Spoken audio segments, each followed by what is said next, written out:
जेन ज़ी बच्चों की पेरेंटिंग कितनी मुश्किल है?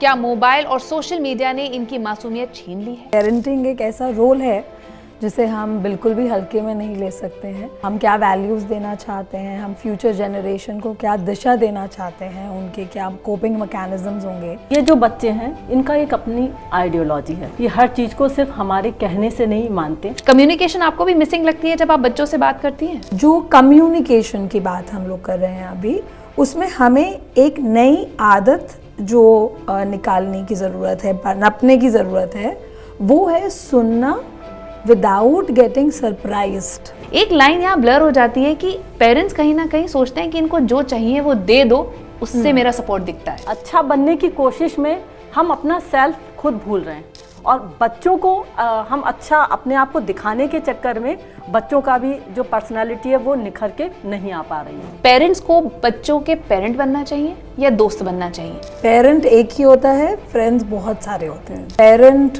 को जो रोल है बच्चे को गाइड करना, बच्चे को वो सेफ्टी वाली फीलिंग क्रिएट करना, और फैमिली का जो संस्कार है, वैल्यू सिस्टम है, बच्चों से वो प्रैक्टिस करवाना। स्कूल में काउंसलर्स का होना कितना इम्पोर्टेंट है? आज का बच्चा जो है वो टेक्नोलॉजी के युग में जी रहा है। उसे सबसे ज़्यादा ज़रूरत ही ऐसे लोगों की है जो उन्हें सुने, जिसकी उसकी कमी घर में भी है, उसकी कमी स्कूल में भी है। तो अगर काउंसलर की जॉब ही यही होगी कि बच्चों को सुनना और सॉल्व करना, तो इम्पोर्टेंट है।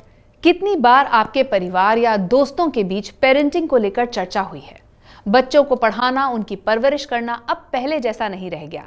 पेरेंटिंग अपने आप में एक बड़ा विषय बन चुका है। ये एक पूरी साइंस है।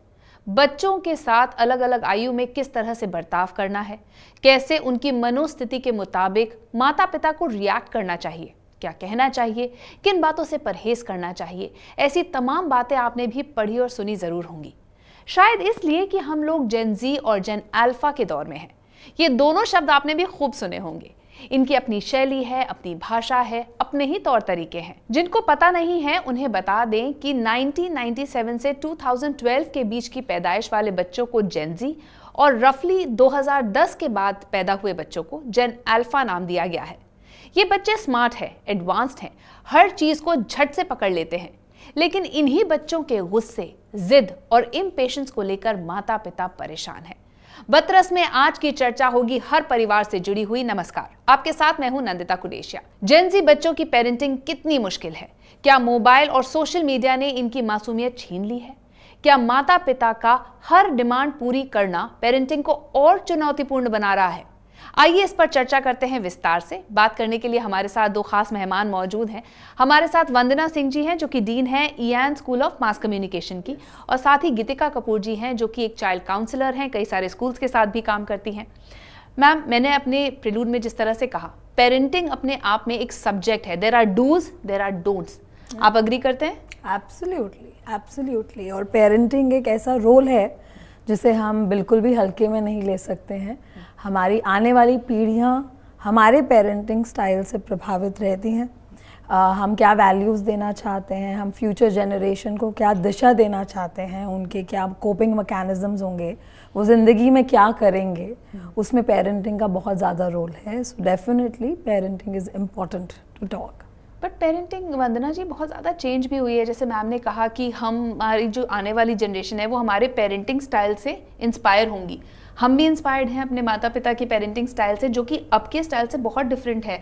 आप अग्री करते हैं? आपकी भी एक, आई थिंक, बड़ी बच्ची है, लेट टीन्स में है।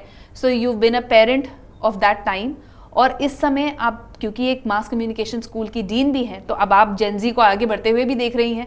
क्या डिफरेंस आपको लगता है पेरेंटिंग में? बहुत ज़्यादा। अगर मैं बात करूं कि पेरेंटिंग में जो हमारी जनरेशन थी, अगर मैं अपनी जनरेशन की थोड़ी सी बात कर सकती हूँ, बिल्कुल। कि हम लोग अपने पेरेंट्स पर मतलब जो उन्होंने कह दिया वो सही है, वही हमारे लिए एक आइडियल वो गुरु होते थे कि जो पेरेंट्स हमारे कह रहे हैं। बट आज की अगर हम बात करें तो ये जो बच्चे हैं इनका एक अपनी आइडियोलॉजी है, एक अपना मतलब कहना चाहिए सेंस ऑफ ह्यूमर है। ये हर चीज़ को सिर्फ हमारे कहने से नहीं मानते, वो अपने आप करके या अपने एक्सपीरियंस से उसको मानते हैं। तो मुझे लगता है कि समय के साथ ये जो परिवर्तन है वो एक, कहते हैं ना, नेचर का नियम भी है। तो ये जो बच्चे हैं बहुत ही होनहार हैं, स्मार्ट हैं, और उनकी अपनी आइडियोलॉजी है, उस पर वो काम करते हैं। और ऐसे बच्चों के संग डील करना, गीतिका जी, क्योंकि आप काउंसलर हैं, आप बच्चों से तो बात करती हैं, पेरेंट्स के भी इश्यूज आपने सॉल्व किए होंगे। सो ब्रॉडली स्पीकिंग, ये जो पेरेंट्स हैं ये ज़्यादातर 1997 से पहले की पैदाइश हैं, मिलेनियल्स हैं, जिन्होंने एक बहुत बड़ा बदलाव देखा है। हम प्री गूगल एज के, हम pre mobile phone, pre 24 hour news channels, AI तो था ही नहीं तब, तो हमने भी एक बहुत बड़ा बदलाव देखा है। इससे अडेप्ट करने में पेरेंट्स को कितनी मुश्किल आ रही है, और आपको लगता है कि they should balance it, and how? So one, I think आज के पेरेंटिंग रोल में सबसे बड़ा जो चेंज है, टेक्नोलॉजी से ज़्यादा थकान। जो आजकल के पेरेंट्स की जिम्मेदारियां हैं, जिस तरह से सोसाइटी में रोल्स चेंज हुए हैं, हमारे जेंडर के रोल्स चेंज हुए हैं, उसमें परिवार में आपस में भी रोल्स चेंज हुए हैं, और बहुत सी अलग अलग कन्फ्यूजन्स भी आई हैं, कौन क्या काम करेंगे, कौन क्या काम नहीं करेंगे। और बहुत बारी इन कन्फ्यूजन्स के रहते जब हमारे छोटे बच्चे हमें देखते हैं और वो क्वेश्चंस रेज करते हैं, सो जैसे मैम ने कहा बहुत क्लियरली कि ये क्वेश्चंस पूछते हैं, ये क्यों जानना चाहते हैं, आप ऐसा क्यों कर रहे हैं, आप ऐसा क्यों नहीं कर रहे हैं। क्वेश्चन में ये भी आता है कि उस दिन तो आपने ये कहा था और आज आप ये कह रहे हैं, आपकी बात लॉजिकली मैच नहीं कर रही है। सो आज क्योंकि हम एक लॉजिक के टाइम से गुजर रहे हैं, जहाँ पे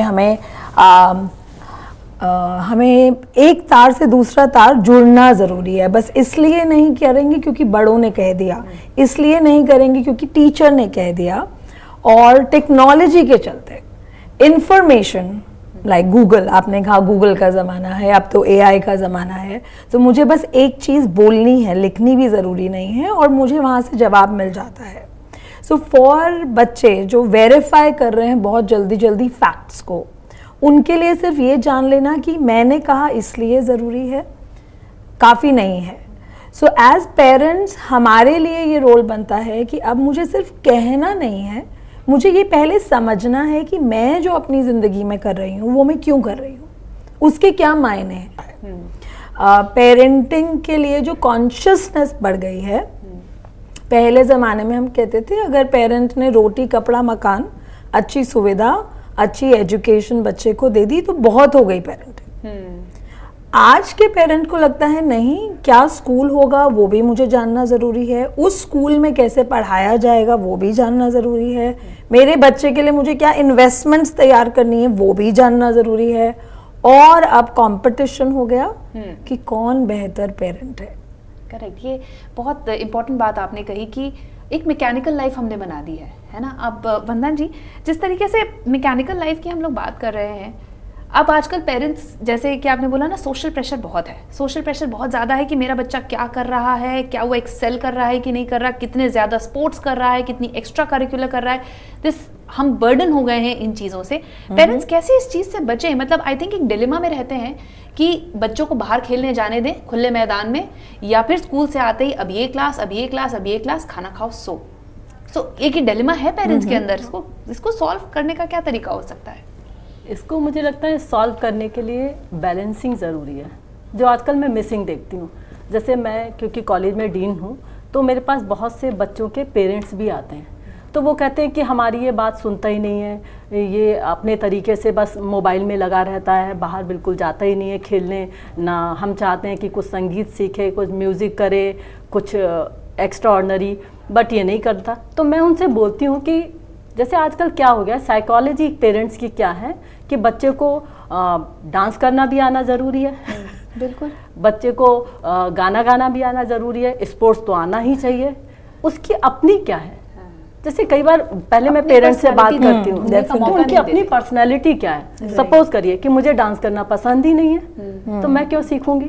तो मेरे पास क्या है कि पेरेंट्स भी आते हैं और बच्चे भी आते हैं, तो पेरेंट्स का अपना होता है। तो मैं क्या करती हूँ, दोनों को अलग अलग बुलाती हूँ अपने रूम में। जैसे पहले पेरेंट्स आ गए तो पेरेंट्स की मैंने सुन ली कि ऐसे ऐसे, ठीक है।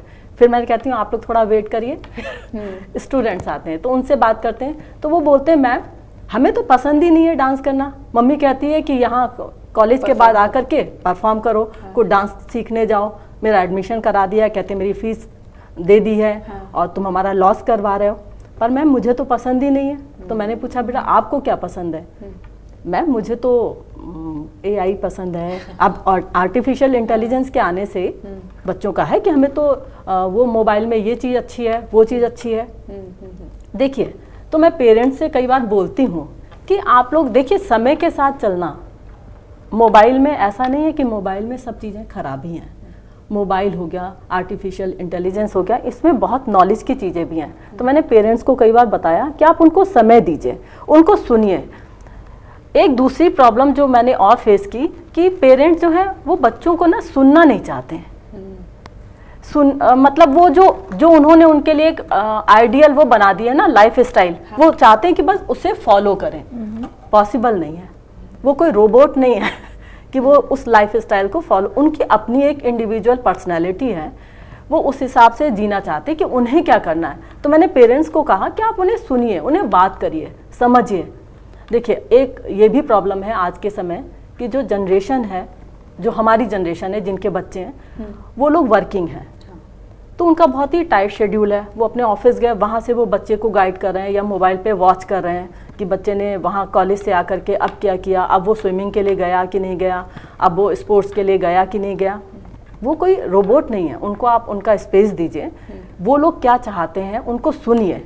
सबसे मोस्ट इम्पॉर्टेंट जो मुझे कमी लगी, बातचीत की कमी लगी। बच्चों के लिए समय नहीं है।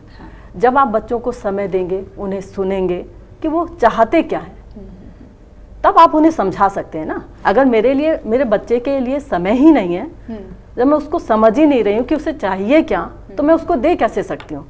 तो मैंने उन लोगों को कहा आप समय दीजिए, और बहुत अच्छे रिजल्ट्स भी आए। उन्होंने बच्चों को समय दिया, उनके साथ बैठे, बातचीत करी, तब निकल करके आया कि बच्चों को भी कुछ अच्छा ही करना था। उन्होंने अपना बताया, उन्होंने फिर उसमें एडमिशन करवाया। तो ये एक तरीका हो सकता है कि बातचीत सबसे इम्पॉर्टेंट है। बातचीत जो अब थोड़ी सी गुम होती जा रही है कि एक बहुत ही कॉमन सा हम लोग आई थिंक मीम भी देखते हैं कि अगर 4 लोग टेबल पे बैठे हैं तो चारों फोन पे या अपने अपने गैजेट पे हैं, तो पर्सनल टच जो खोता जा रहा है। Geetika ji, how important is that for a parent and to understand a child? Absolutely, so human to human touch, किसी को नज़र भर के देखना, उसकी बात सुनना, उसकी राय जानना, उनके साथ क्या चल रहा है। सो जैसे मैम कह रही हैं कॉलेज के बच्चे हैं, और हम अपनी प्रैक्टिस में ये समझते हैं कि जो पेरेंटिंग का रिश्ता है वो बचपन से शुरू होता है। तो हमारे जो पहले 8-9 साल का पड़ाव है, जब बच्चा अभी छोटे होते हैं, तो उस दौरान बच्चे और पेरेंट का क्या इंटरैक्शन पैटर्न बनता है, फैमिली के साथ किस तरह का टाइम बिताते हैं। आपने बहुत अच्छा सवाल किया था शुरू में, जब आपने कहा कि इतना मैकेनिकल लाइफ हो गया है, एक क्लास से दूसरी क्लास से तीसरी क्लास में बच्चे एक तरह से जूझ रहे हैं। एनी कंपटीशन है पेरेंट्स में? पेरेंट्स में कंपटीशन है, और उसमें अगेन हमें सोशल अपना एक सिनेरियो समझने की ज़रूरत है जो कॉन्टेक्स्ट क्रिएट कर रहा है इसमें। आजकल अगर हम बड़े शहरों की बात करते हैं तो ज़्यादातर दोनों पेरेंट्स वर्किंग होते हैं। उनके पास बच्चे को सुपरवाइज करने के लिए कोई भी ट्रस्टवर्दी सोर्स नहीं रहते हैं। दूसरा, अगर बच्चे अकेले रहते हैं तो ज़्यादातर समय वो स्क्रीन के साथ बिताते हैं। वो एक ऑटोमेटिक, अब तो हम उसे एडिक्टिव बिहेवियर कहने लगे हैं, it has become an automatic behaviour. So एक पेरेंट के लिए ये बहुत प्रैक्टिकल डिलेमा होता है कि मैं अपने बच्चे को अनसुपरवाइज्ड छोड़ दूं या मैं उनको किसी सुपरवाइज सेटिंग में भेजूं। सो कोचिंग्स में भेजना, क्लासेस में भेजना, स्कूल के बाहर एक तरह का एक सुपरविजन क्रिएट करना है जिसमें बच्चे की स्किल बढ़ रही है, कुछ ग्रोथ हो रही है, बच्चे बेकार में बस सोफे पे पड़े नहीं हुए हैं, कुछ करेंगे। इंटरैक्शन में एक और हमारी ज़िंदगी का बदलाव आया है कि हम सोचते हैं कि घर के बाहर जो हम काम करते हैं वो काम होता है, घर के अंदर जो हम काम करते हैं वो बेकार होता है, उस काम की अहमियत नहीं है। एक लाइफस्टाइल चेंज आया है कि घर में आते ही हम लोग जैसे पड़ जाते हैं, अब हमें कुछ कहिए नहीं, अब हम कुछ करेंगे नहीं, मुझे मेरी स्पेस चाहिए, मुझे मेरी स्पेस चाहिए। उसमें हम ये चेंज देखते हैं बड़ों में भी और बच्चों में भी। जैसे ही बच्चे भी घर आते हैं, अब वो कहते हैं अब हम थक गए, अब हमें कुछ करने को मत कहिए। तो जो भी हमें कहा जाए वो हमें रोका टोकी लगने लगती है, वो हमें लगता है कि आप हमें क्यों बोल रहे हैं। अगर मैं बड़ों की इंटरेक्शन देखूं, and this is across generations, it's not कि सिर्फ जो अभी पेरेंट्स हैं वो भी, दादा दादी, नाना नानी, जो भी परिवार में साथ में रह रहे हैं, सब चाहते हैं कि हमें कोई कुछ कहे ना। उसमें एक सेगमेंट्स बन गए हैं कि हम घर आए, सब अपने अपने जोन में गए और अब कोई किसी को छेड़ेगा नहीं। जो भी पावर में हैं लोग, जो भी बड़े लोग हैं, स्पेशली जो घर चलाते हैं, उनसे हम समझते हैं कि इनसे बदतमीजी नहीं करनी है, इनसे इस तरह से बात नहीं करनी है। तो हमारी जो यंगर जनरेशन है वो बहुत जल्दी ये क्वेश्चंस रेज करती है कि आप उन्हें तो कुछ नहीं कहते हैं, आप सिर्फ मुझे ही क्यों कुछ कहते हैं। सो फैमिली का जो लाइफस्टाइल है उसमें अगर ह्यूमन इंटरेक्शन है, जब मैं घर आती हूँ तो मैं सिर्फ ये नहीं देखती कि मेरा काम क्या है, मैं देखती हूँ कि बाकी लोगों के साथ क्या चल रहा है, घर में और कहाँ कहाँ क्या क्या ज़रूरत है। जो हम अभी एनवायरनमेंट अवेयरनेस की बात कर रहे हैं, गैजेट्स हमें अपने अंदर ले जाते हैं, स्क्रीन हमें अपने अंदर एंटाइस कर लेती है, हमें आसपास देखने की ज़रूरत नहीं महसूस होती, राइट। वैसे ही जब हम घर जाते हैं तो हम अपने में खो जाते हैं।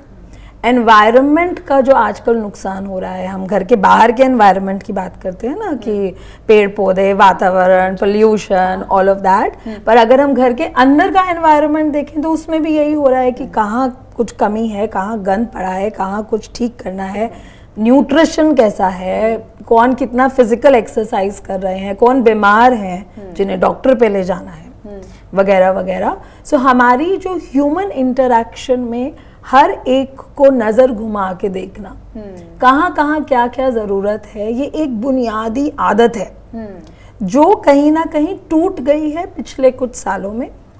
कोविड के बाद बहुत बड़ा ये चेंज आया हम लोगों में, जहाँ पर टेक्नोलॉजी से हमारा जो आमना सामना है वो एक बड़ा मुद्दा बन गया। अब कुछ छुपा नहीं था, हम बाहर की दुनिया से जुड़ ही रहे थे गैजेट्स के साथ, अपने फ़ोन्स, मोबाइल फ़ोन्स, मीटिंग्स हम जूम पे किया करते थे, हम सिर्फ स्क्रीन करते थे, राइट। सो उसके बाद एक अवेयरनेस ये आई कि अब इसके बिना, टेक्नोलॉजी के बिना तो ज़िंदगी नहीं चल सकती। टेक्नोलॉजी अब हमारी ज़िंदगी का हिस्सा बन चुकी। अब हमने सोचना शुरू किया कि अब इसके साथ रहना कैसे है। सबसे पहला जो रहने का चेंज था वो हमने बच्चों को कहना शुरू किया, आप अपना मोबाइल छोड़ दीजिए, आप अपना टीवी बंद कर दीजिए, और बच्चों ने वापस हमें कहना शुरू किया कि आप भी अपना मोबाइल छोड़ दीजिए, आप भी टीवी बंद कर दीजिए। और फिर हम दोनों के बीच में जो चल रहा था, नानी भी टीवी देख रहे हैं, नानी का टीवी भी बंद कराइए। और हमें समझ में आया कि घर में जो नॉर्मल बातें हुआ करती थी, जो हम कहते थे थर्ड जनरेशन, फर्स्ट जनरेशन की इंटरेक्शन हुआ करती थी, अब फर्स्ट जनरेशन थर्ड जनरेशन को चकमा देने लगी, क्वेश्चंस पूछने लगी। सही बात है। हमने गैजेट तो नहीं किया पर पासवर्ड सेट तो थर्ड जनरेशन ने किया है। स्क्रीन नहीं देना था पर चाइल्ड लॉक खोलना तो इनको आता है। तो धीरे धीरे क्या होने लगा, थर्ड जनरेशन, सेकंड जनरेशन को लगा कि ये लोग तो बहुत होशियार हैं, हम तो बुद्धू हैं। सो हमारा जो कल्चरल विजडम है, जो हमारी पहले की कहानियां हैं, वो सब हमें बेमानी लगने लगी। पर आज भी जब हम वो कहानियां, वो अपने एक्सपीरियंसेस उठाते हैं तो बच्चे बहुत दिलचस्पी से सुनते हैं। So as parents and as grandparents हमें ये जानना ज़रूरी है कि जो हमारे एक्सपीरियंसेस हैं उनके बारे में बात करना अभी भी उतनी ही ज़रूरी है। पर जिस तरह से हम बात करते हैं, हम ये ना कहें कि हम सुपीरियर हैं, आप इन्फीरियर हैं। तो जैसे ही सुपीरियर इन्फीरियर की बात होती है तो फिर हम बढ़ जाते हैं, फिर हम अलग अलग कमरों में चले, और शायद वो एक डिस्कनेक्ट हो जाता है। हम जेन ज़ी, जेन अल्फा की बात कर रहे हैं, बहुत ही अच्छी बात आपने कही वंदना जी। बच्चे स्मार्ट हैं, वो सवाल पूछते हैं, वो गलत सवाल नहीं पूछते, उन्हें सही उत्तर चाहिए। तो पेरेंट्स का दायित्व ये बनता है कि हम लॉजिकल बात करें, अंधविश्वास से दूर जाएं। आई थिंक ये जो चेंज जनरेशन जो हमारी देख रही है, ये शायद हमारी जिम्मेदारी है कि इसको एक पॉजिटिव तरीके से चेंज करें, ना कि इसे एक नेगेटिव चीज़ बना लें। अब पेरेंटिंग की मैं बात कर रही हूँ, मेरा भी 8 साल का बेटा है, मैं भी बहुत पेरेंटिंग के ऊपर पोस्ट देखती हूँ, ये सब देखती हूँ। टेरेबल टूज एक चीज़ बन गई है, प्री टीन्स एक चीज़ बन गई है, teenage is a difficult age, ये एक बहुत बड़ा मसला बन गया है। इसके ऊपर बहुत तरह के इन्फ्लुएंसर्स बात कर रहे हैं। ये मार्केटिंग गिमिक है या आपको लगता है वाकई बच्चे इस उम्र में इतने सेंसिटिव होते हैं कि हमें सेंसिटिव तरीके से उन्हें हैंडल करना चाहिए? मुझे लगता है मार्केटिंग टूल है। मेन इसका यही है कि मार्केटिंग है ये, क्योंकि ये एज हम लोगों पे भी आती थी, हमने तो कभी ये फील नहीं किया। इसमें फिर मैं घूम करके पेरेंट्स पे आऊँगी और यहाँ पे मैं और ब्रॉड वे में बात करूँगी कि इसमें सोसाइटी का भी रोल बहुत इम्पॉर्टेंट है। आप याद कीजिए, जब हम लोग छोटे होते थे, खेलते खेलते शाम हो जाती थी और शाम को घूम रहे हैं तो कोई पड़ोसी, कोई चाचा जी बोल देते थे, बेटा शाम हो गई है घर जाओ। था ऐसा माहौल। बट अब ऐसा नहीं है। अब जो अभी मैम ने बात करी, बहुत अच्छी बात करी कि अपनी कहाँ बातें, अपने समय की बातें, अच्छी बातें अगर हम बच्चों को कन्वे करें, उसका लेकिन एक वे होना चाहिए। वे किस सेंस में मैं बात कर रही हूँ कि हम बच्चों को पहले उस कंफर्ट जोन में लाएं। कई बार मैंने देखा है कि हम बच्चों को ना उपदेश देने लगते हैं। हम राम सीता इन सब के बड़े बड़े एग्जाम्पल थोपने लगते हैं। बच्चों को लगता है ये थोप रहे हैं, ये खुद क्या कर रहे हैं। सही कह रही हैं आप, वापस सवाल पूछते हैं। हाँ, वापस पूछते हैं। हाँ। मैम का ही मैं आगे जैसे सोसाइटी, एक तो सोसाइटी जो मैंने आपको पहले बोला कि सोसाइटी ने बिल्कुल छोड़ दिया है, सोसाइटी अब बची नहीं है। क्यों नहीं बची? आज पड़ोस में आपके कौन रह रहा है आपको पता नहीं होगा, ठीक है। पता भी होगा अगर, तो उसको आपसे मतलब नहीं है, आपके बच्चे से मतलब नहीं है, बच्चे को भी उससे मतलब नहीं है, क्योंकि वो बच्चे से कभी बाहर प्यार से बात ही नहीं करेंगे। बच्चा अगर कभी नमस्ते कर भी देगा तो वो जल्दी में है, हाँ ठीक है बेटा, ठीक है निकल गए। उन्हें कोई मतलब एक इंटरेक्शन जो पहले होता था वो नहीं है। दूसरा, अगर घर की बात की जाए, घर में भी सेम माहौल है कि पेरेंट्स जो हैं वो अपने में बिजी हैं, वो भी फ़ोन पर हैं। जो ये एज वाली आपने कही ना कि टीन एज, पहले ऐसा होता था कि माएँ उस एज के बच्चों को, जो टीन से पहले जैसे 10 या 11 साल की अगर बेटी है तो माएँ समय देती थी, उनसे बात करती थी, उनके क्या क्या चेंजेस होंगे, फिजिकली चेंजेस की अगर मैं बात करूं, बाकी सोसाइटी को उनको कैसे एक्ट करना है, इस पे भी बात होती थी। माएँ करती थी, माओ पे समय था। आज हम बच्चों की बात कर रहे हैं कि जो जेंट्री की बात करें कि अल्फा और ये सब, क्या हमारे जनरेशन की माओ में फ़र्क नहीं आया है? मैं बार बार पेरेंट्स को इसलिए बात करती हूँ कि पेरेंट्स की एज ज़्यादा है, उनका एक्सपीरियंस ज़्यादा है, उनका रोल ज़्यादा होना चाहिए। वो तो बच्चे हैं, उनको हम जैसा कहते हैं ना कि मिट्टी में आप जैसे सांचे में ढालेंगे वैसे बच्चे होंगे, तो इसमें उनका ही रोल ज़्यादा है। वो बिजी हैं, वो अपना काम कंप्लीट करती हैं। जो हाउस वाइफ्स हैं, जो वर्किंग हैं, वो तो पूरे दिन के बाद शाम को आई तो वो अपनी बहुत सारी टेंशन्स घर लेके ही आती हैं, तो उनके पास समय नहीं होता है कि वो बच्चों से बात कर सके, काम रह करके। थोपना टाइप का होता है, ऐसे कर लो, तुमने अभी तक ये नहीं किया, अभी तुम्हारा होमवर्क नहीं हुआ। तो बच्चे के पॉइंट से सोचिए ना कि हम जॉब कर रहे हैं, ये हमारी चॉइस है, ठीक है। बट बच्चे क्यों कॉम्प्रोमाइज़ करें कि वो आपके आते ही डांट सुनेंगे। पहले तो आपका काम हुआ है कि नहीं हुआ, वहाँ गए थे कि नहीं गए थे, वो क्लास ली कि नहीं ली, कोचिंग गए कि नहीं। तो आप चेक पॉइंट्स कर रहे हैं कि आपने ये किया कि नहीं किया, जैसे ऑर्डर दे रहे हैं, ऑर्डर, बच्चों में वही आदत डाल रहे हैं, ऑर्डर दे रहे हैं, ठीक है। तो बच्चों के ऊपर और नेगेटिव हो जाता है कि एक तो ये पूरे दिन के बाद आई हैं और उसके बाद आई हैं या आए हैं, जो भी पेरेंट्स का है, और उसके बाद भी उन्हें डांट रहे हैं। तो बच्चों को इस तरह से हैंडल करना, उनकी जो एज है वो सेंसिटिव होती है। ये जो प्री टीन की आपने बात की, वो एज सेंसिटिव है। उस एज में बच्चों को माँ की खासकर ज़रूरत होती है। माँ को समय देना चाहिए, उनको सुनना चाहिए, उनकी जो चेंजेस हो रहे हैं लाइफ में उसके बारे में बात करनी चाहिए, समझाना चाहिए कि बहुत नॉर्मल है। अगर तुम्हें, मैं यहाँ पे आपके लिए हूँ, आपके कोई डाउट है आप मेरे से बात करिए, जो कि मिसिंग है। वो काम हो भी रहा है तो एक इन्फॉर्मेटिव वे में हो रहा है। और जैसा कि गीतिका जी आपने कहा कि अब जेंडर रोल्स जो हैं वो डिवाइडेड नहीं रह गए हैं, तो आई थिंक दोनों पेरेंट्स की ही जिम्मेदारी बनती है अपने अपने तरीके से बच्चों को वक्त देने की। आप स्टूडेंट काउंसलर हैं, बच्चे आपके पास आते होंगे, आपको भी ये लगता है कि कम्युनिकेशन गैप बहुत बढ़ता जा रहा है? और जैसा कि वंदना जी ने कहा कि हम अपने काम से आते हैं, अब एक सोसाइटल प्रेशर भी बहुत ज़्यादा है कि एक सर्टेन लेवल ऑफ इनकम होनी चाहिए, एक स्टैंडर्ड ऑफ लिविंग होना चाहिए जो हम खुद के लिए और अपने बच्चों के लिए भी डिफाइन करते हैं, है ना। हम अब बेहतर से बेहतर स्कूल में डालना चाहते हैं, बेहतर से बेहतर पिकनिक्स में जाना चाहते हैं बच्चे, कपड़े भी वैसे पहनना चाहते हैं, अवेयरनेस इतनी ज़्यादा है, वो बोझ हम बच्चों पे क्यों डालें? उस प्रेशर का बोझ हम बच्चों पे क्यों डालें जब हम घर आते हैं? तो कम्युनिकेशन आपको भी मिसिंग लगती है जब आप बच्चों से बात करती हैं? सो मुझे एक तो ये लगता है कि जब पेरेंट्स बने तो ऐसा हमें किसी ने सिखाया नहीं कि कैसे पेरेंटिंग होती है। बहुत एक ओल्ड थिंकिंग है ना ऐसी कि बस पेरेंट बन जाते हैं और बच्चे बड़े हो जाते हैं। उसी तरह से हम जनरेशन आफ्टर जनरेशन चलते आए हैं वर्ल्ड वाइड, सिर्फ हमारे समाज में नहीं, सब जगह ही यही हो रहा है। आज के बच्चे को बड़ा करने में हमें जो सबसे ज़्यादा दिक्कत आती है कि उनका एक्सपोजर बहुत कम समय में बहुत ज़्यादा है। एक छोटे बच्चे को जो चीज़ें नहीं पता होनी चाहिए, आज के बच्चे को वो सब पता है। इनफैक्ट फ्यूचर को लेके जो डर है, हम ये कर पाएंगे या नहीं कर पाएंगे, फेलियर हमारे सामने आएगा या नहीं आएगा, अकेलापन हमारे साथ रहेगा या नहीं रहेगा, कौन हमारे साथ जुड़ा रहेगा, ये कुछ ऐसे सोचने की चीज़ें हैं जो पहले हम कहते थे कि 30, 35, 40 साल में ये वाले सवाल उभरा करते थे। आजकल सोशल मीडिया के चलते बहुत कम उम्र से बच्चे इन सवालों से जूझने लगे हैं, जिसमें रिजल्ट होता है एक अनजानी एंजाइटी, डर, जो अगर पेरेंट बच्चे में देखे तो उन्हें लगेगा कि ये अभी तुम्हारे सोचने की उम्र नहीं है, इसके लिए तो हम हैं ना, हम देखेंगे कि हमने तुम्हें क्या देना है, हम देखेंगे क्या सुविधा देनी है, तुम मत चिंता करो।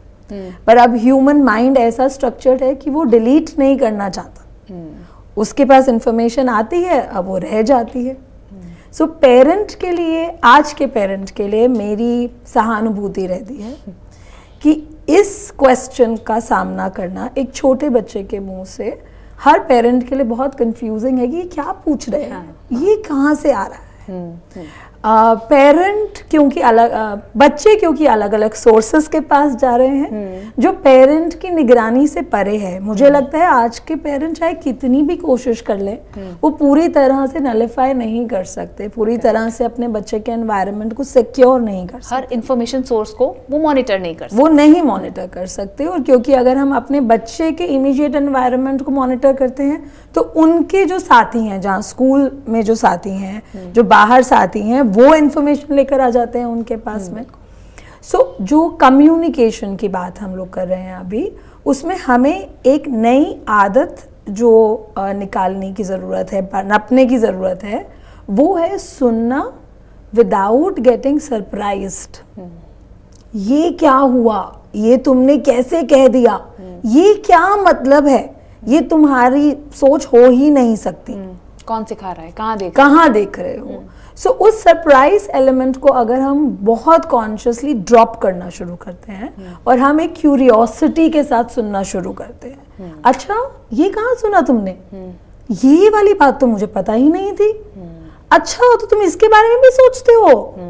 सो जैसे ही हम क्यूरियोसिटी वाली लैंग्वेज यूज करना शुरू करते हैं तो कम्युनिकेशन खुलने लगती है, वहाँ पे डिफेंसिवनेस नहीं आती है, वहाँ बच्चे कहते हैं अच्छा मैं बताती हूँ, हाँ, मैं आपको बताती हूँ, मैंने कहाँ सुना, आपको नहीं पता, मैं। सो एक टीचर का रोल बच्चे को मिलता है, वो खुश होते हैं, वो बताते हैं। हम कहीं पे भी किसी भी पेरेंट के साथ जुड़ें तो हमें हर पेरेंट को ये कहना ज़रूरी है कि आपको सब पता होना अब ज़रूरी नहीं है। मैम, जैसे कि आप बोल रहे हो कि बच्चों को हर तरीके का एनवायरनमेंट देना ज़रूरी है, उनको सपोर्ट दिखाना बहुत ज़रूरी है कि हम हैं। एक लाइन यहाँ ब्लर हो जाती है कि पेरेंट्स कहीं ना कहीं सोचते हैं कि इनको जो चाहिए वो दे दो, उससे मेरा सपोर्ट दिखता है। जैसे मैंने कहा कि हर चीज़ इनको दे दो, ये मुंह से निकाले और मैं इनके लिए अरेंज कर दूं। हम ना कहना भूल गए, वो किसी भी वजह से हो सकता है। उसका एक कारण ये हो सकता है कि हम वक्त कम देते हैं, हम उसकी पूर्ति करते हैं। दूसरा कारण ये हो सकता है कि आपको लगता है ये मेरा प्यार दिखाने का तरीका है, मेरे बच्चे को कोई कमी ना है। लोग अब कम बच्चे कर रहे हैं, लोग सोचते हैं कि भाई एक सिंगल चाइल्ड करो, उसको बढ़िया करके बड़ा करते हैं। उस चक्कर में क्या हम उनको बिगाड़ रहे हैं, उनका जो मूलभूत ढांचा है वो बिगाड़ रहे हैं कि तुमको जो चाहिए आसानी से मिलेगा। हाँ, बिगाड़ रहे हैं, इससे मैं पूरी तरह से अग्री करूंगी। हम बिगाड़ रहे हैं बच्चों को, हम ये सोच रहे हैं वो कहीं ना हमारी इनसिक्योरिटी है, जो हम उनको हर चीज़ जो उन्हें चाहिए वो ला देंगे। हाँ बेटा ये चाहिए, ठीक है, हम ये दिखा रहे हैं कि हम तुम्हारे लिए सब कुछ कर रहे हैं, तुम अच्छे बन जाओ, तुम बड़े आदमी बन जाओ। ये हमारी इनसिक्योरिटी है और उनके ऊपर ओवर वो है कि प्रेशर है ये प्रेशर हम उनको दे रहे हैं। जैसे कि आपने पहले कहा कि इतना पैसा हम खर्च कर रहे हैं तुम्हारी कोचिंग पे, तुम कर क्यों नहीं रहे हो? हाँ, कर क्यों नहीं रहे? Unnecessary pressure. मतलब हम अपने को बस यहाँ तक सीमित रख रहे हैं कि हम पैसा दे रहे हैं, आपके ऊपर हम खर्च कर रहे हैं, यही हमारी ड्यूटी है। जो हमारे पेरेंट्स थे, अगर हम अपने पेरेंट्स की बात करें तो वो हमें पैसा नहीं देते थे। आप याद करिए, हम लोग जब पढ़ते थे तो फीस ही मिल जाए तो ठीक है, फीस चली गई स्कूल की, इनफ है, ठीक है ना। कोचिंग का कल्चर था ना, ये था कि हमें मुझे अभी भी याद है कि जब मेरी फीस जमा करने वाला दिन होता था तो उस दिन सब बच्चे कुछ एक्स्ट्रा पैसे लाते थे उस दिन पार्टी करने के लिए पर मेरे पास नहीं होता था, बड़ा मुश्किल। मम्मी कहती थी नहीं, फीस मिलेगी, फीस के अलावा और पैसे नहीं होते थे। बट बाकी वो पूरी नॉलेज रखती थी, मैं कब कहाँ जा रही हूँ, अपनी दोस्त का किसी के बर्थडे में जा रही हूँ, कब आ रही हूँ, उन सब के लिए उनके पास टाइम था, पर पैसा बिल्कुल भी नहीं था। आजकल क्या है कि पैसा तो बहुत कुछ है, पैसा ही है, मतलब पैसा दे करके पेरेंट्स चाहते हैं कि हमारी रिस्पॉन्सिबिलिटी पूरी हो गई। इसमें मैं एक बात लेकिन और रखना चाहूंगी कि जो हमारी जनरेशन है, क्योंकि हमारे बाद जो हमारे बच्चे हैं वो नेक्स्ट हैं, हमारी जनरेशन के ऊपर बर्डन भी ज़्यादा रहा है। इसका एक ये भी रीज़न है, कहीं ना कहीं हम लोगों ने अपने पेरेंट्स के लिए अपनी रिस्पॉन्सिबिलिटी को अच्छे से निभाने की कोशिश की। हम कितना सक्सेस हुआ ये हमें नहीं पता है, बट हम कोशिश की और अपने बच्चों के लिए भी कर रहे हैं। मतलब हम अच्छा बनने की कोशिश कर रहे हैं। इसको आप समझ पा रही कि अच्छा बनने की कोशिश में हम अपना सेल्फ खुद भूल रहे हैं और बच्चों को हम अच्छा अपने आप को दिखाने के चक्कर में बच्चों का भी जो पर्सनालिटी है वो निखर के नहीं आ पा रही है। मतलब जो थोड़ा सा हमें अपने फॉरगिविंग होना चाहिए। yes, थोड़ा सा प्रेशर हमें जबरदस्ती लेने की जरूरत नहीं है। वही बात जो आप कह रही हैं कि हम सब कुछ सही करेंगे या हम डिसाइड करेंगे बच्चा क्या करेगा। yes. ये वाली फीलिंग हमें क्लियर होना चाहिए। मुझे लगता है जो हमारी वाली जेंट्री है वो डबल स्टैंडर्ड है। मतलब फ्रैंकली अगर मैं बोलूं, हम लोग डबल स्टैंडर्ड हैं। हम बच्चों के सामने जो शो करते हैं, बहुत एक आइडियल पेरेंट बनने की कोशिश करते हैं, बट मुझे लगता है कि क्या हम हैं? क्यों ना इस चीज को सिंप्लीफाई कर दिया जाए, सिंप्लीफाई कर दें। और हम जैसे आते हैं, हम आकर के, जैसे मैं भी ऑफिस से आती हूँ तो ऑफिस से आने के बाद शाम को मैं घर के कामों में लग जाती हूँ, पर मैं भी थकती हूँ। मतलब हम जो दिखाने की कोशिश करते हैं ना कि हम हर समय अवेलेबल हैं, अच्छा बेटा अब डिनर का टाइम हो गया, ये अब ये, लेकिन ऐसा नहीं है कि मैं नहीं थकती हूँ। मतलब हम एक्चुअल जो है ना, हमारी जो जेंट्री है उसकी ये प्रॉब्लम है कि हम एक्चुअल नहीं आते हैं। बच्चों के सामने हम ऐसे अपने आप को शो करते हैं कि हम बहुत आइडियल हैं। नहीं, हम में भी बहुत सी कमियां हैं। हम रेस्ट भी करना चाहते हैं, हम बच्चों को डांटना भी चाहते हैं, हम बच्चों से काम भी लेना चाहते हैं कि बच्चे भी काम करें, जबकि हम लेते नहीं हैं। वही मैंने कहा कि मतलब आप लोग समझ रहे होंगे कि डबल स्टैंडर्ड से यहाँ पे क्या मतलब है। हम चाहते हैं कि वो काम करें, बट हमारी एक्सपेक्टेशंस भी उनसे बहुत ज्यादा है कि उन्हें बहुत बड़ा आदमी बनना है, उन्हें पढ़ना जरूरी है, वो कहीं पीछे ना रह जाएं। हम अपने ऑफिस में जाते हैं, हमें पता चलता है कि उसका बच्चा जो है वो उसने नीट निकाल लिया है, ठीक है, बच्चे पे प्रेशर डालना शुरू करते हैं। कुछ तुम क्यों नहीं करते, ट्राई करते। अच्छा, तो ये तो पेरेंटिंग के रोल तो है ही, लेकिन टीचर्स जो हैं कहीं ना कहीं वो भी पेरेंटिंग में बहुत ज़्यादा रोल प्ले करते हैं। जैसे कि बच्चे बहुत वक्त जो है वो टीचर्स के साथ बिताते हैं। एज ए टीचर स्कूल में किस तरह का एनवायरनमेंट दिया जाए कि बच्चे कंड्यूसिव हों, वो बात करें? आपको लगता है टीचर्स भी इसमें योगदान दे सकते हैं? हाँ, किस तरह से? मुझे लगता है बल्कि टीचर का योगदान जो है वो पेरेंट्स से ज़्यादा है। कई बार बच्चों का क्या साइकोलॉजी होती है कि वो अपनी मम्मी पापा को तो ये समझते हैं ना कि ये तो हमें टोकते ही रहते हैं, इनको तो हमारे हर काम में कमी ही नजर आती है, हमें गलती समझते हैं। पर जो टीचर होता है, अगर टीचर के साथ उनका अच्छा रिलेशन है, यहाँ पे ये मैटर करेगा। कई बार ऐसे टीचर होते हैं जो बच्चों को डांट के रखते हैं, डिसिप्लिन में रखते हैं, उन्हें ये लगता है कि ऐसा करने से बच्चे जो हैं, अगर हम डिसिप्लिन में नहीं रखेंगे तो वो अच्छे से पढ़ेंगे नहीं या हमारी बात नहीं सुनेंगे। बट मैंने अपना जो भी कार्यकाल मेरा रहा है 10 साल का करीब, तो बच्चों से मैंने डांटने वाला वो नहीं रखा है, मैंने उनको सुना है। जो मैंने अभी कहा ना, सुनने की प्रॉब्लम जो घर में है वो बाहर भी है। टीचर्स भी ये चाहते हैं, थोपते हैं कि वो लेक्चर अपना आए, अपना उन्होंने जो आज के टॉपिक्स हैं वो उन्होंने कवर किए, देन ओवर, ठीक है। बच्चों ने बीच में से कुछ पूछना चाह नहीं, स्ट्रेट फॉरवर्ड बोल देते हैं कि अभी नहीं, लास्ट में जब होगा तब आप पूछ सकते हैं। इंटरेक्शन वो नहीं चाहते बीच में सामान्य डिस्टर्ब। है ये पेरेंट्स की तरह की, आप भी समझने की कोशिश करिए, ये बहुत ज्यादा इंपॉर्टेंट हो पर गया है। अगर आप बच्चों को सुनेंगे, स्टूडेंट्स को सुनेंगे, और जैसे मेरा ये था कि क्लास मैंने क्लासेस बहुत ली हैं मीडिया से रिलेटेड ही, एंकरिंग की, रिपोर्टिंग की। तो मैं, बच्चे बीच में बोलते थे, मैं कहती थी जब क्लास ओवर हो जाएगी तब आप लोग आकर के मेरे से मिलेंगे। फिर जब वो बच्चे आते थे तो उनका अलग अलग, क्योंकि डिफरेंट पर्सनैलिटी है ना बच्चे, एक क्लास में बच्चे अलग अलग, तो उनसे फिर अलग अलग में सबकी प्रॉब्लम अलग होती थी। कोई ये कहता था मैम हम बोल ही नहीं पाते हैं, ज़्यादा लोगों में हम अपनी बात नहीं रखना आता है। किसी कहता मैं, जैसे ये माइक शुरू होता है, वो कैमरा शुरू होता है तो हाथ कांपने लगते हैं। बहुत अलग अलग प्रॉब्लम बच्चों की।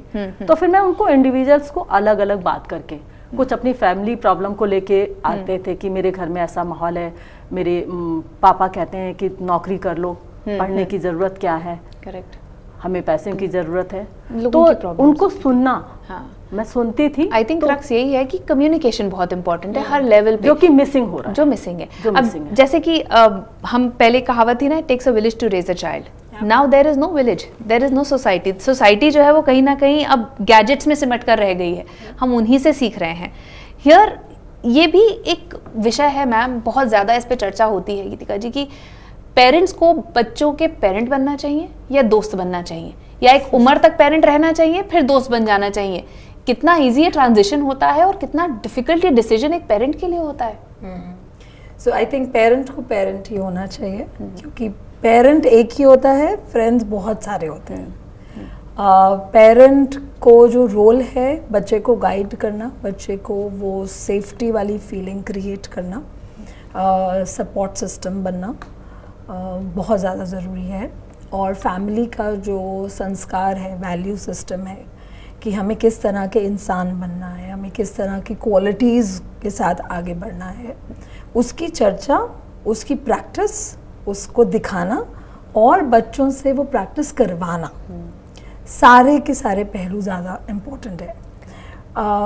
जो हमारा झुकाव मनी की तरफ अभी है, मनी का जो प्रेशर है कमाने का, उससे थोड़ी पावर वाली फीलिंग भी आती है कि हम अपने परिवार को क्या क्या सुविधा दे सकते हैं, हम कहाँ कहाँ घूमने जा सकते हैं। सो इस तरह का जो एक खुशी है इन अ पेरेंट, एक फीलिंग कि मैंने ये किया, प्राउड वाली फीलिंग, वो बहुत सेटिस्फाइंग होती है। और उसके चलते हम थोड़ा सा ये भूल जाते हैं कि बच्चे की जो जर्नी है उसमें उनको अगर सब कुछ मिलता जाएगा तो उन्हें अभाव फील नहीं होगा, और जब तक उन्हें डिप्राइव्ड फील नहीं होगा तब तक उनकी मोटिवेशन नहीं बढ़ेगी, कुछ करने की ललक नहीं आएगी, कुछ करने का रीज़न नहीं रहेगा कि मैं क्यों करूं। और सभी ह्यूमन बीइंग्स, क्योंकि हम थिंकिंग बीइंग्स हैं, हमारे साथ ये प्रॉब्लम है कि अगर मुझे वाई नहीं मिला, मुझे क्यों करना है, ये मेरे लिए क्या इम्पोर्टेंट रखता है, तो हम जहाँ होते हैं हम वहीं बैठ जाते हैं, कंप्लेसेंट हो जाते हैं। सो बच्चों को जब हम डिप्राइव करते हैं, हमें ये समझना है कि हम उनके अंदर कुछ एनर्जी लाते हैं जहाँ पे वो उठ के बैठते हैं और कहते हैं कि अब मैं क्या करूँ, मुझे ये क्यों नहीं मिला, ये मुझे कैसे मिल सकता है, मुझे इसके लिए क्या करना होगा। क्योंकि आजकल के टाइम में हम कंज्यूमर्स हैं, हम लोग हर चीज़ को लेते जाते हैं। इनफैक्ट हमारे काम में हम ऐसी बहुत चर्चा करते हैं कि कब पेट भरा बच्चों को ये भी नहीं पता चलता। भूख लगना क्या होता है, वो सेंसेशन कैसी होती है, बच्चों को वो भी नहीं पता चलता, क्योंकि वो कंज्यूम करते जा रहे हैं। वो अपने खुद की बॉडी में महसूस नहीं कर पा रहे हैं कब मुझे नींद आती है, कब मैं थक जाती हूँ, कब मुझे भूख लगती है, कब मुझे एक्सरसाइज करने की ज़रूरत है, कब मेरी बॉडी स्टिफ हो जाती है।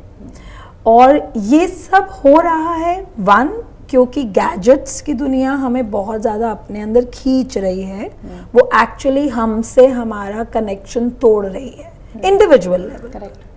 और वही कनेक्शन जब हमारा अपने परिवार से टूट जाता है तो हम सब मैकेनिकल टॉयज हैं, हम सिर्फ जो हमारे सामने है वो किया और आगे बढ़े, there is no connection with ourselves and there is no connection with the person next to me. Parents of Gen Z and Gen Alpha जो आपने शुरू में कहा, हम सबको अपनी लाइफ में मीनिंग और ह्यूमन इंटरैक्शन की टॉलरेंस लानी पड़ेगी। जब मैं नाराज़ हूँ किसी से, जब मेरा दिल दुखा है, तो कैसे कॉन्वर्जेशन को बढ़ाते रहना है और रोल बैक नहीं करना है, कैसे कमरे का दरवाज़ा बंद करके हट नहीं जाना है। सो जब हम इस तरह की हैबिट्स अपने अंदर डालेंगे तो हमारे बच्चों से हमारी इंटरेक्शन खुद ब खुद बढ़ेगी। हमें ये पता चलेगा कि हर बात में हाँ नहीं हो रही है, हमें नेगोशिएट करना पड़ रहा है, और नेगोशिएशन हमारी बिना गैजेट की ज़िंदगी में भी हुआ करता था। जब मम्मी पापा सीधे सीधे बात नहीं मानते थे तो हम तिगड़म लगाते थे हम किससे बात करवानी है, कहाँ से सिफारिश लेकर आनी है, हम एक किया करते थे। तो आज के बच्चों को भी वो करना आना चाहिए। जब वो घर में इस तरह की स्किल सीखते हैं तो वो आगे वाली जिंदगी में नेगोशिएट कर पाएंगे। रोज एंटरटेनिंग डे नहीं हो सकता, रोज पार्टी डे नहीं हो सकता। जैसे मैम ने कहा कि एज अ पेरेंट हम थक जाते हैं। आज हम इतनी ही चीज़ें कर पाएंगे, हम अगर वीकेंड पे जाएंगे तो हम शायद ज़्यादा चीज़ें कर पाएंगे, पर वो भी हम तब कर पाएंगे जब आप हमारी हेल्प करेंगे। हाँ। ये नहीं हो सकता कि आप तो चढ़ के बैठ गए सोफे पे, हम बस अब सारा काम खत्म कर रहे हैं, फिर हम थके मांदे आपके साथ जा रहे हैं, आपको ड्राइव करके कहीं पे लेकर जा रहे हैं। सो बच्चे को जब हम इस तरह से अपनी लाइफ में जोड़ते हैं कि आप मम्मा की यहाँ हेल्प करो, आप पापा की यहाँ हेल्प करो, आप ये करो, फिर हम सब मिल के एंजॉय करेंगे। ये हमारा लाइफस्टाइल जब बन जाता है तो बच्चे भी जुड़ते हैं। करेक्ट। मम्मी पापा से भी, खुद से भी। बच्चे भी ये समझ पाते हैं, अच्छा ऐसे पॉज लेते हैं। ऐसे जब हम अपनी वर्क टू डू लिस्ट बनाते हैं तो उसमें हम क्या क्या चीज़ों का ध्यान रखते हैं। और कई बारी हम देखते हैं कि छोटे छोटे बच्चे भी अपनी टू डू लिस्ट बनाते हैं। वो मम्मी पापा को बताते हैं मुझे ये काम खत्म करना है, आप मुझे यहाँ हेल्प करोगे, आप मुझे कहाँ हेल्प नहीं करोगे, यहाँ मैं कैसे करूँ। और ये प्रॉब्लम सॉल्विंग आना बहुत अच्छी बात है। तो पेरेंट बनना है, दोस्त तो मिल जाएंगे, है ना? एक और प्रॉब्लम वंदना जी आजकल सुनने में आती है, आई एम बोर्ड। और ये पेरेंट्स का दायित्व है कि वो समझाएं कि इस बोरियत से बच्चे को कैसे निकाला जाए। Board is such a big term कि बच्चे ने कह दिया आई एम बोर्ड, तो ये पेरेंट की जिम्मेदारी है कि भाई क्या कर दें कि बच्चा बोर ना हो। क्या बुराई है बोर होने में? इसमें भी रोल जो है पेरेंट्स का ही फिर आ जाता है। हाँ। कि पेरेंट्स ये बात टॉलरेट ही क्यों करते हैं कि बोरिंग भी कोई वर्ड होता है। बोर का मतलब क्या है? जैसे कई बार मेरे साथ ये होता है कि स्टूडेंट्स कहते हैं मैम आज की क्लास में मज़ा नहीं था, बोर हो गए। तो मैंने कहा आपने क्या एक्सपेक्ट किया था क्लास से? क्लास में तो जो फैकल्टी आएगा वो आपको पढ़ाएगा, उसमें बोरिंग का तो कोई वो ही नहीं है रोल। नहीं मैम कुछ वो होना चाहिए, कुछ इंटरेक्टिव सेशन होना चाहिए, क्योंकि कुछ ऐसा सोसाइटी का ऐसा माहौल बन गया है ना। इसमें मैम ने जैसे भी कहा कि पेरेंटिंग ही होनी चाहिए। मेरा थोड़ा सा इसमें एक व्यू है कि मुझे लगता है एक एज तक तो पेरेंटिंग ठीक है। जैसे आपका बच्चा बिलो 15 है, लेकिन अगर वो 15 साल का हो गया है या हो गई है, बेटी है, तो आपके उसके साथ दोस्ती भी होनी चाहिए। ये मैं इसलिए कह रही हूँ कि कई बार क्या होता है कि हम जैसे दोस्त हम बाहर ही बनाएंगे फिर तो। अब जॉइंट फैमिली तो है नहीं। इसमें एक बहुत इम्पॉर्टेंट रोल है कि पहले जॉइंट फैमिली होती थी। जॉइंट फैमिली में बाबा, दादी, बुआ, चाची और भी बहुत से लोग, कोई क्या था, शहरों में घर है तो गांव के और भी कोई रिश्तेदार आ गए, वो भी घर में रहते थे, तो उसमें से भी दोस्त बन जाते थे अपने ही घर के लोग, वो मिसगाइड नहीं करते थे। अगर माँ बाप एक एज के बाद दोस्ती बच्चों से नहीं रखेंगे तो बच्चे फिर अपने सीक्रेट्स, क्योंकि बच्चों के सीक्रेट्स तो हैं, एक उम्र के बाद आने भी लगते हैं। हाँ, ये मैंने बताया ना, जो एक एज है 15-16 साल, इसमें जरूर आएंगे। मुझे लगता है 15-16 तो आपने अपने हिसाब से कह दिया। बच्चे जो हैं वो बहुत जल्दी बड़े हो रहे हैं। हाँ। सोशल मीडिया की देन ऐसी है कि हाँ, सब कुछ उनके पास अवेलेबल है। वो अपनी उम्र से ज्यादा इंफॉर्मेशन ग्रैब कर रहे हैं। थोड़ा बच्चों की साइकोलॉजी अगर हम देखें तो कितना प्रेशर बच्चों के ऊपर भी आ गया है ये सोशल मीडिया देख के। अभी मैं 16 तारीख की बात करूं, एक 13 साल के बच्चे की रायपुर में उसको मार दिया गया इसलिए क्योंकि फोन शेयर नहीं किया जा रहा था जिसपे गेम खेल रहे थे। एंजाइटी, प्रेशर, इम्पेशंस, ये बच्चों में भी कहीं ना कहीं एक स्ट्रगल है अपने आप में बहुत बड़ा। Absolutely. So one, I think जो ये बाउंड्री सेटिंग की बात होती है कि क्या चीज़ अलाउड है, क्या चीज़ अलाउड नहीं है, हमें कहाँ रुकना है।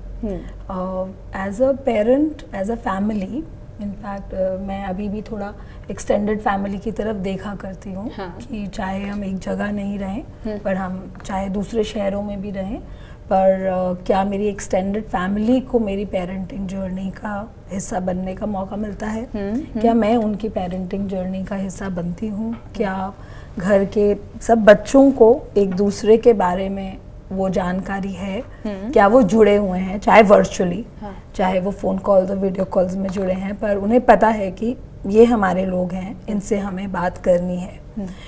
सो ये जो एक टाइम इन्वेस्टमेंट है रिलेशनशिप्स में, वहाँ पर जैसे मैम ने कहा कि पहले एक छोटी जगह है, छोटा समाज है, छोटा गांव है, और हम सब की फिजिकल डिस्टेंस बहुत कम हुआ करता था कि हम बस घुस जाते थे कहीं पर भी, और अब हमें वो फ़ोन कॉल, वीडियो कॉल के ज़रिए घुसना पड़ता है।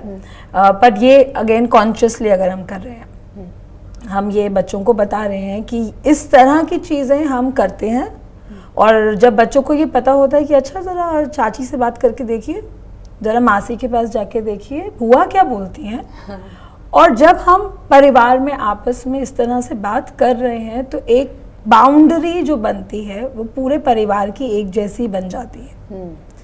बच्चों को ये बहुत अनजाने जाने, जब कुछ हम बताते हैं कुछ वैसे ही पता चल जाता है कि ये तो हमारे घर में होगा ही नहीं, ये अलाउड होगा और ये अलाउड नहीं होगा। सो पेरेंटिंग के एक रोल में ये बाउंड्री सेटिंग क्लियरली होना, विदाउट कंफ्यूजन, विदाउट सेइंग कि क्या हम ये करेंगे, क्या हम नहीं करेंगे। जैसे जो आपने एग्जाम्पल दिया फ़ोन छीनने का,